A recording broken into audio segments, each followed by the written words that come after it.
दोस्त मिसाइल गिरे भाई को भी है ना, आगे ना हाँ मिसाइल के टुकड़े है, मिसाइल भी आई ना, एक बंदे ने लग गई। मिसाइल से हमला हुआ है। हाँ जी, और बंदों की मिसाइल मैं वो तो बेटा देखो मैं बैल यूज करना चाहूँ सामने बैल पीछे बजा दराल दी आवाज हुई नारा भी डिग पिया मैंने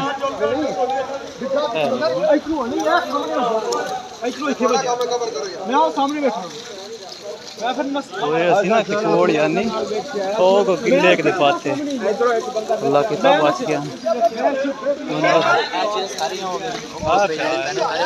शायद परले पास है दीवार दे ना ओ खाता क्या है ये मिसाइल ही है।